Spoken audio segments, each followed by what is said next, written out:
Bueno, bueno, muy buenas tardes a todos. Bienvenidos a esta conferencia virtual. En el día de hoy contamos con la presencia especial de la trabajadora social Eliana Palacio Paz, en donde nos estará conversando acerca de los distintos temas de la cultura wayuu y sobre todo en estos tiempos de pandemia. Estaremos conversando acerca de la cultura, la organización, los problemas de discriminación que ha existido en la población, la accesibilidad que tienen en el área de la salud y educación. Y además de eso, también conversaremos acerca de los retos que han podido afrontar y cómo ha sido el manejo de ellos durante esta situación. Entonces les doy una grata bienvenida a esta conferencia y bienvenida a la trabajadora social y ponente Eliana. Muchísimo gusto. Bueno, buenas tardes. Sasa Kenyahupushua, Eliana Palacio Tanuri, Guayuta de China, Anataya Mauria Maiko. Bueno, les extiendo un fraternal saludo. Mi nombre es Eliana Palacio. Como lo decía Alan, Guayú, trabajadora social de formación, Guayú, y en la actualidad estoy viviendo en Maicao, La Guajira. Listo. Bueno, en el día de hoy, bueno, como les comenté, la idea es que toquemos estos temas y empezamos con nuestro primer tema acerca de la cultura wayuu, cómo se encuentran organizados, cuál es la cultura, qué es lo que los destaca a esta comunidad. Bueno, contarte, Alan, y a todos los oyentes, en Colombia, según el DANE, existen 84 pueblos indígenas, pero según la UNIC, que es la Organización Nacional Indígena de Colombia, existen 102 pueblos indígenas, entre ellos el Wayuu, que se encuentra ubicado en la parte norte de Colombia, en el departamento de La Guajira. En algunas partes, hay una cantidad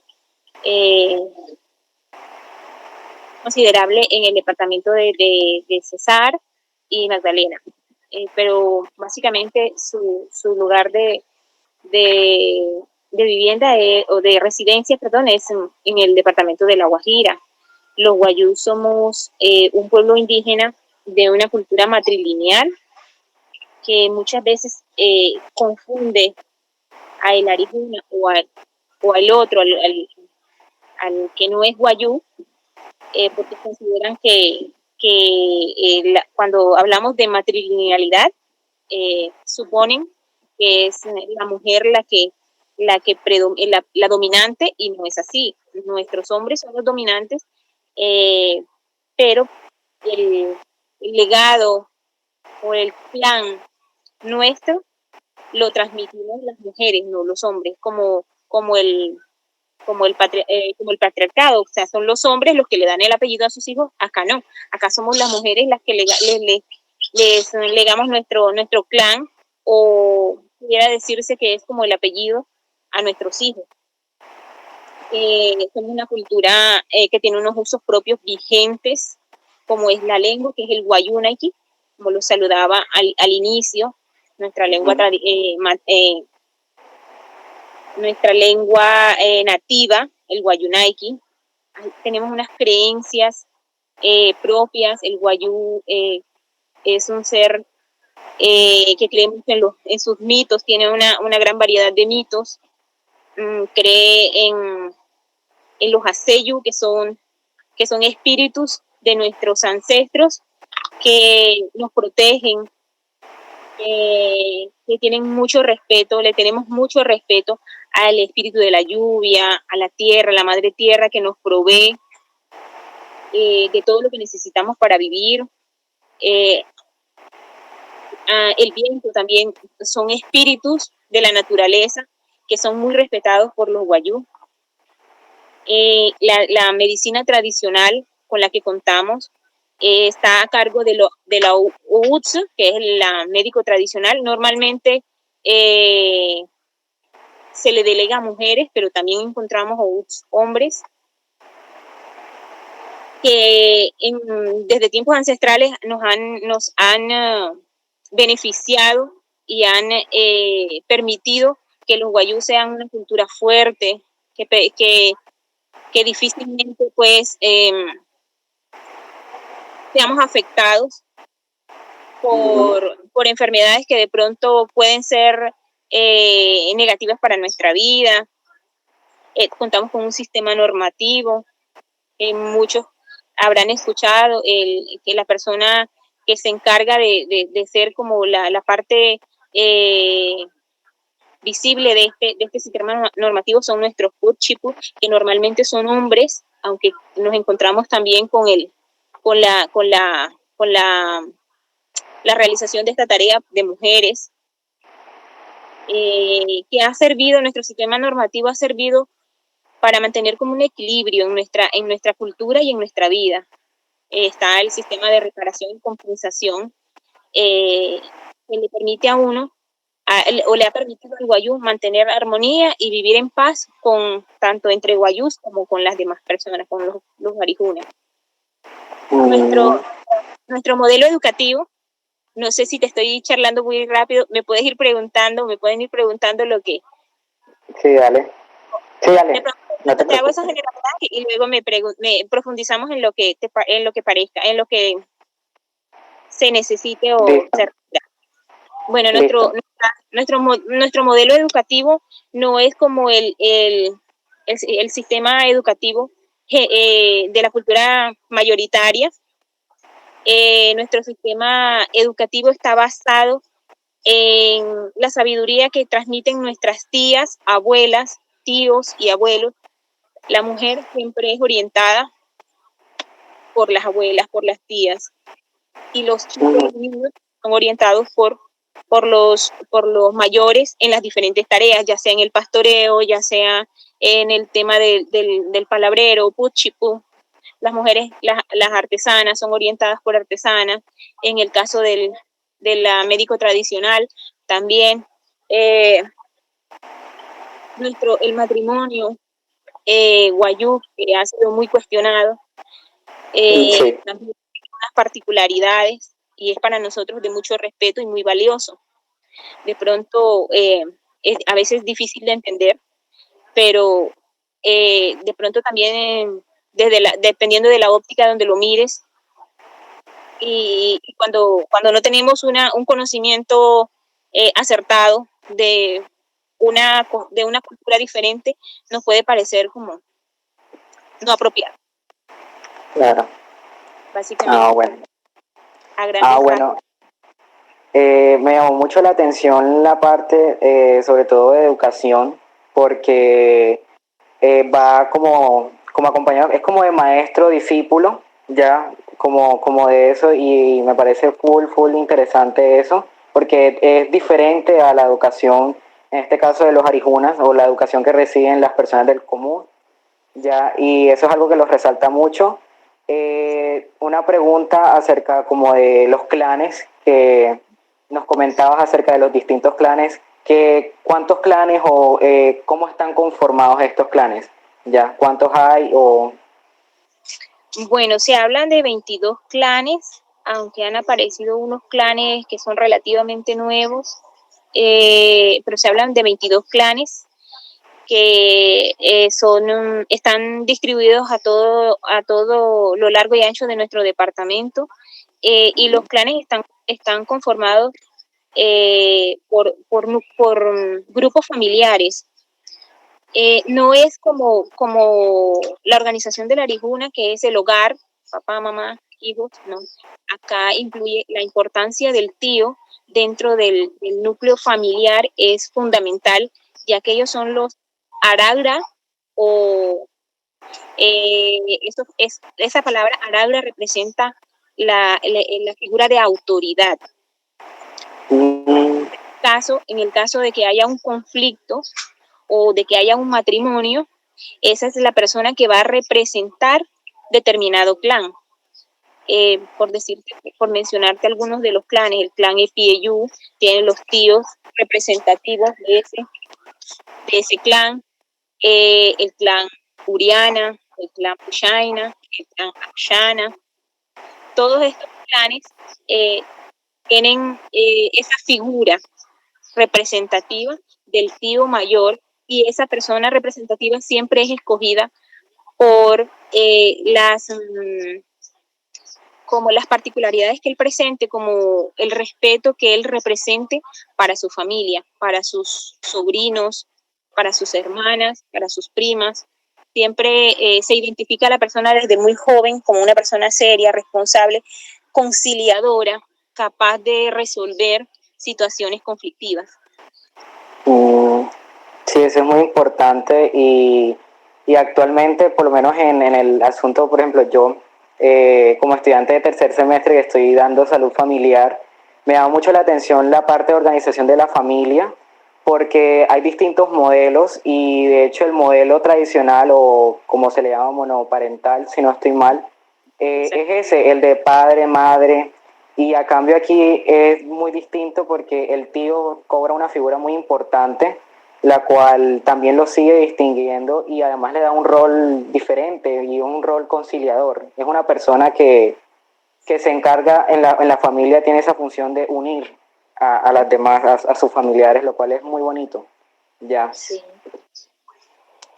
Bueno, pasando al siguiente punto acerca de las distintas problemáticas que ha afrontado la comunidad guayú en relación a las condiciones de vida y el apoyo gubernamental. Actualmente, ¿qué estrategias o cómo han ido avanzando en las problemáticas? Por ejemplo, La Guajira, en las noticias o en la cultura común, se ha caracterizado o por lo menos ha resaltado por tener ciertas falencias sobre, por ejemplo, casos de desnutrición, la sequía, ya cómo ha sido el apoyo gubernamental o qué estrategias se han establecido y cómo son las condiciones de vida, como cuáles han sido esos retos para la comunidad. Bueno, las condiciones de vida, sobre todo en las comunidades que se encuentran alejadas de los cascos urbanos, es bastante deplorable. A pesar de que hay muchos programas y muchas propuestas a nivel gubernamental, pareciera que estos intentos están siendo infructuosos en la medida de que no se ven los resultados. Se puede observar mucho el tema de la corrupción, no solo en la parte de las instituciones como tal, sino también ya en nuestros líderes, mal llamados líderes en muchos casos, que hablan y gestionan a nombre de las comunidades, abanderando todas estas problemáticas como lo son el acceso a educación, el tema del agua, que es en nuestro departamento, el tema de acceso a servicios públicos también es un tema que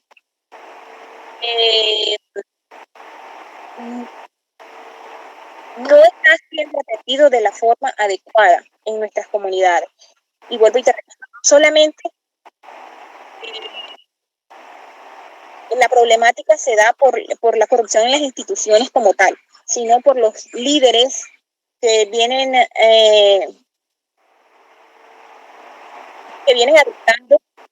adoptando ciertas prácticas que van en perjuicio de las comunidades como tal. Sí, claro. Es realmente muy importante hablar de esos temas porque en Colombia sí se escucha, ¿no? Se escucha muy lejos. Voy a intentar. ¿Se escucha? Sí. Bueno, voy a intentar hablar así. No sé si se me escucha un poquito. Voy a intentar otra vez. Ya. Y ahora sí se me escucha mejor. Sí, te escucho ahí. Ok, bueno. Como venía comentando, es muy importante hablar de estas problemáticas que existen, porque La Guajira es un departamento que de hecho tiene muchísimas riquezas por dar y que realmente necesita el apoyo que merece, ¿ya? Y es importante también apoyar a la comunidad y que realmente se les haga garante o garantía de estos derechos fundamentales, ¿ya? Entonces, es importante conocer acerca de estas problemáticas. Pasando al siguiente punto, que ya de hecho se tocó acerca de la accesibilidad de la educación y el sistema de salud.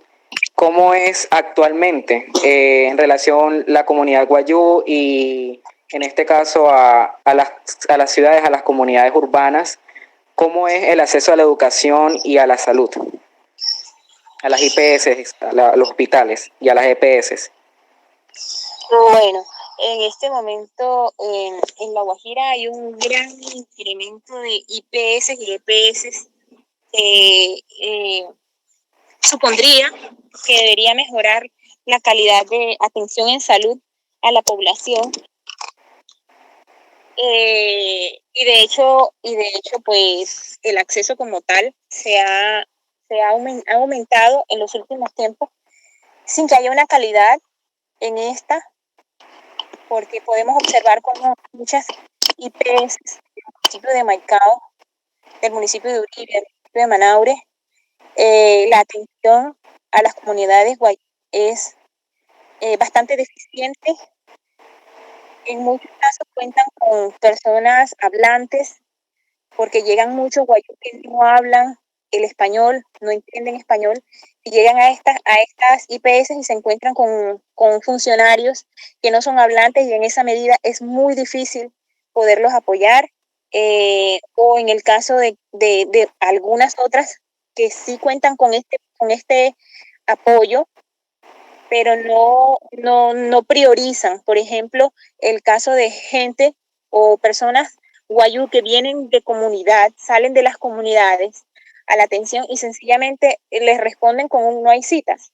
Entonces, entenderás que el desplazarse desde sus comunidades hasta los cascos urbanos para poder tener una atención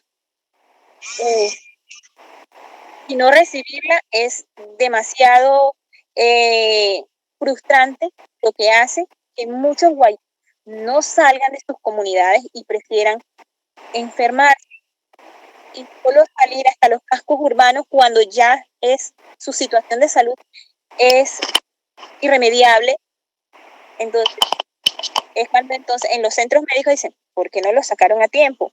Pero no estamos mirando cuáles son las situaciones que han venido afrontando estos guayú, que infructuosamente han venido a atenderse y no han sido atendidos de la mejor manera. O sea, el guayú de pronto en ciertas partes es muy radical. Tiene una mala experiencia y decide no regresar. Yo en mis labores cotidianas visito muchas comunidades indígenas y a veces hay personas enfermas y yo le digo, pero ¿por qué no lo sacan? No, porque es que nos dan solo o nos atienden y solo le dan pañitos de agua tibia y ya le calman la situación por un tiempo, y entonces no vale la pena hacer todo ese gasto, desplazarse para que nos den acetaminofén. Y ¿sí me entiende? Entonces toda esta situación ha llevado a que muchos guayú no usen, aunque tengan su servicio de salud, no lo utilicen. Claro. Entonces podríamos concluir, ¿sí?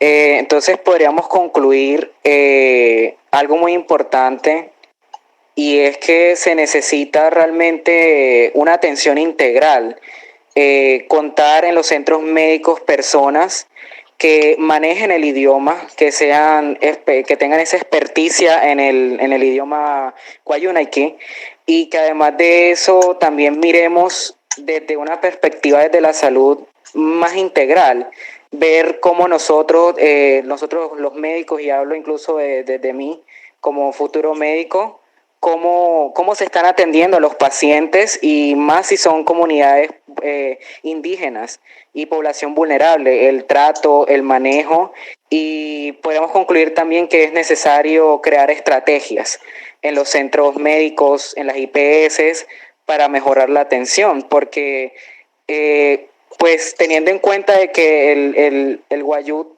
tiende a ser radical, es importante realmente que esta experiencia o las experiencias que tengan mejoren, ya, y que realmente sean positivas y no negativas, porque eso les afecta a ellos en su vida, ya.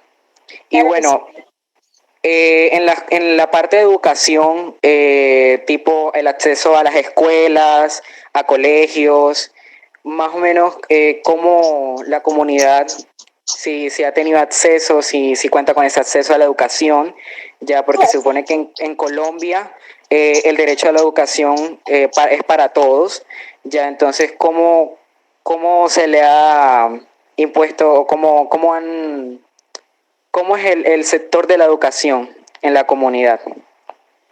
Bueno, ha mejorado mucho porque podemos encontrar en muchas comunidades escuelas y colegios bien dotados para la atención a la población, profesores de las mismas comunidades en muchos casos, o de otras comunidades, pero también Guayú, en otros casos Arijuna, que eso también está muy bien porque pues no nos podemos negar a ese intercambio y es muy necesario que podamos aprender del otro para poder nosotros eh, adaptarnos a este sistema que necesariamente nos exige conocer la cultura mayoritaria, porque si nos negamos a ello, estaríamos condenados a desaparecer. No podemos negar que es necesario conocer la cultura de la Arijuna para poder usar de ella lo que es para nuestro beneficio.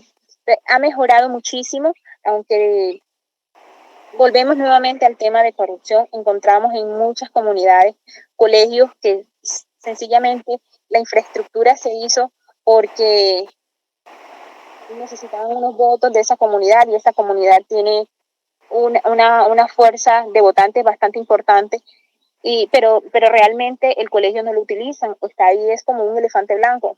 Y encontramos casos de comunidades en donde se dictan las clases debajo de un truquillo, debajo de un rancho improvisado, que lo hacen los docentes y los padres de familia por el deseo de que sus hijos reciban la educación en estos centros. Pero sí, definitivamente ha mejorado mucho el tema de educación en La Guajira. Hay acceso a educación, aunque sea deficiente, porque pues observamos también como cuando los niños salen, o ya los jóvenes salen de los centros educativos a competir o a entrar en una universidad, y su formación como tal es bastante deficiente. Entonces, en esa parte también es muy importante hacer mucho énfasis y prestar mucha atención, porque no están saliendo nuestros jóvenes capacitados de una forma adecuada para poder entrar a una universidad a formarse como profesionales. Claro. Bueno, entonces hay que seguir mejorando. Y bueno, ya pasando a nuestro último punto acerca de la afrontación y en estos tiempos de pandemia por la COVID-19, la comunidad guayú, ¿cómo ha podido afrontar esta problemática? ¿Cómo si han recibido apoyo o si de lo contrario el apoyo ha sido no de la mejor forma? ¿Cómo ha sido este afrontamiento dentro de la comunidad? Bueno, el tema COVID, a pesar de que muchas, muchas instituciones, llámese IPS, llámese alcaldía, llámese gobernación, han, han diseñado una campaña publicitaria importante, porque pues está tratando de llevársele la información a las comunidades en lengua de qué se trata esta pandemia, cómo debemos prevenirla. Por esa parte yo considero que los esfuerzos han sido fructuosos. Sin embargo, hay muchas comunidades que no tienen acceso a ningún tipo empezando porque no tienen servicio de luz. Por este motivo, no tienen acceso a radios, a emisoras, en donde puedan escuchar toda esta información. Yo creo que también es un poco porque no estábamos preparados, ni las comunidades indígenas, ni el gobierno de Colombia, ni la alcaldía de los municipios, ni las gobernaciones, y yo creería que en ninguna parte del mundo, porque estamos viendo cómo se han perdido muchas vidas por causa de esta pandemia. Entonces, no estábamos preparados para ella, y en esa medida ha cobrado muchas vidas y muchos arijunas y muchos guayú han fallecido por el tema de la pandemia. La atención en salud en nuestro departamento ha sido terrible, ha sido demasiado deficiente, no ha habido esa atención requerida para evitar que el número de fallecidos sea tan alto. Debido al tratamiento que se le da a las personas que fallecen por el tema COVID, hay muchas personas de las comunidades indígenas que se están dejando morir en las comunidades porque prefieren eso a todas las trabas que le están poniendo a sus familiares para entregar los cadáveres. En La Guajira, nuestros guayú están muriendo en las comunidades porque no es por temor a todos los protocolos de seguridad, de bioseguridad, no están asistiendo a las comunidades, los miembros de las comunidades a los centros médicos. Ya han habido varios casos en La Guajira, de un caso en Uribe de cremación de una mujer guayú, y eso ha sido nefasto, terrible, ha sentado un precedente para el tratamiento que le están dando a las personas que fallecen por esto, que ha llevado a que muchas de nuestras comunidades, muchos de nuestros indígenas no asistan a ser atendidos a los centros de salud o cuando puedan tener algún tipo de sintomatología. Claro. La situación es bastante preocupante. Otro aspecto también, y es que pues también considero que también es porque como lo dije anteriormente, no estábamos preparados. A las comunidades indígenas no se les ha consultado acerca de cómo creen ellos en lo que llaman las autoridades y las instituciones en el enfoque diferencial. No han sido consultadas acerca de cómo consideran que debemos afrontar esta pandemia. El guayú cuenta con una medicina ancestral, una medicina propia, y no han sido consultados los guayú o el pueblo guayú en cuanto a cómo considera se debe afrontar esta situación en la actualidad. Ya veo. En ese sentido, estamos siendo discriminados. No hemos sido tenidos en cuenta ni por el gobierno local ni por el nacional. Claro, y realmente es algo que afecta pues en la cultura guayú y sobre todo en los protocolos de bioseguridad a la hora de la cremación, por ejemplo. Supongo que a la hora de los entierros y la cultura guayú tiene unos protocolos también de ceremonia, al igual que otras comunidades indígenas, y deben ir en contra o quizás no vayan acorde pues a estos protocolos de bioseguridad. Más o menos esto cómo les ha afectado. Yo me imagino pues ya con este contexto realmente ha sido grave, como lo hemos comentado. Bueno, pues como te lo decía anteriormente, o sea, creo que no lo mencioné en las generalidades nuestras, pero para nosotros los guayú, el velorio es o nuestros muertos son una parte fundamental. El velorio para nosotros es sagrado. En el velorio se afianzan lazos porque acuden aquellas personas allegadas y aunque a veces estén disgustadas, acuden en este momento de tanto dolor y se afianzan lazos entre los diferentes clanes. Para el guayú, la conexión con los muertos es fundamental. Nosotros creemos en los sueños. A través de los sueños mantenemos una comunicación con nuestros ancestros. Y este tema de la cremación para una persona, para un guayú que tiene sus usos arraigados, es inaceptable. Porque el hecho de que quemen el cuerpo de una persona lo desaparece, no solamente físicamente, sino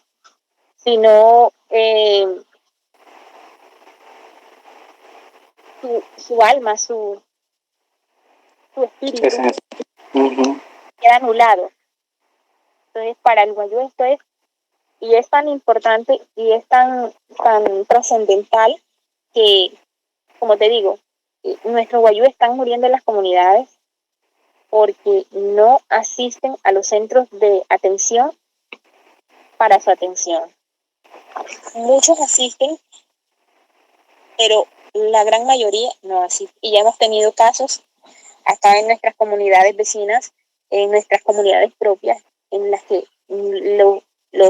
los mayores guayú se dejan morir o no dicen que se sienten mal para no ser llevados a ningún centro de atención médica. Claro. Bueno, realmente es bastante triste, o sea, estos temas, porque realmente se necesita un apoyo, pues, de todos, y hablar realmente de la interculturalidad y de la integridad que tiene la comunidad guayú para que realmente se les garantice una atención y que puedan afrontar esta problemática de la mejor forma, ya, e incluirlos también dentro de la sociedad, ser más inclusivos, no solamente con la comunidad guayú, sino también con otras comunidades que deben estar viendo afectadas en estos tiempos de pandemia. Y La Guajira, como una de las regiones en donde hay bastantes problemáticas, es necesario que se tome conciencia realmente de esto. Y de hecho esta es la razón de esta conferencia y de verdad te lo agradezco muchísimo porque es un primer paso para que realmente nosotros como futuros médicos y personas también tomemos conciencia de lo que está pasando en nuestro país, porque es nuestro país, es nuestra cultura. Ya Colombia es un país multidiverso y multicultural y todos merecemos realmente que realmente seamos atendidos de la mejor forma y que tengamos un trato igualitario y que los derechos fundamentales y los derechos que están escritos en nuestra Constitución colombiana realmente se garanticen. Ya, para eso existe todas estas leyes de salud pública, de seguridad social, para eso están. Ya, entonces damos finalizada la conferencia. No sé, Eliana, si quieres dejar un mensaje final, pues para las personas que te están oyendo, que están aquí mirando, ya un mensaje final o algo más. Bueno, pues sí, más que un mensaje es un llamado a todas las personas para que de pronto se interesen por conocer no solamente la cultura guayú, sino, como tú lo decías, la gran diversidad de culturas que hay en nuestro país, que es inmensamente rico en diversidad, en cultura, en creencias, y todo esto hace parte de nuestra formación como personas, como seres humanos, de aceptarnos con nuestras diferencias y respetarnos. De allí parte el respeto y como la paz y la buena convivencia en un país, del respeto y cómo aprendes a respetar al otro cuando lo conoces. Entonces la invitación es a que nos conozcan, a que profundicen con personas idóneas en nuestra cultura para que conozcan de ella y conozcan la gran riqueza que tienen en su país. Listo. Bueno, de verdad muchísimas gracias. Te agradecemos mucho por haber estado aquí en esta pequeña conferencia virtual. Ya, y esperamos de verdad que en una nueva oportunidad podamos hacer más eventos e incluso más charlas acerca de la comunidad Wayuu. Y muchísimas bendiciones de verdad te mando y de verdad espero que podamos hacer otras conexiones, Claro nuevos sí. proyectos para apoyar a la comunidad Wayuu y además de eso también para hacer un llamado a los colombianos, ya, a conocer, a estar y realmente a sentir nuestro país, porque de eso se trata. Y bueno, Vale, muchas bendiciones de verdad y de verdad les deseo lo mejor, sobre todo para esta pandemia, que de verdad ha sido bastante duro para todos nosotros. Entonces, muchísimas gracias por asistir y bueno, damos por finalizada esta conferencia. De verdad, muchísimas gracias a quienes están mirando, de verdad, esta charla, esta conferencia que estamos dando. Y bueno, no olviden que para la construcción de paz se inicia con esto, conociendo y aprendiendo más de la cultura y nosotros como médicos pensar más allá y poder pensar en cómo crear estrategias para poder atender y mejorar nuestro sistema de salud. Entonces, muchísimas gracias y listo.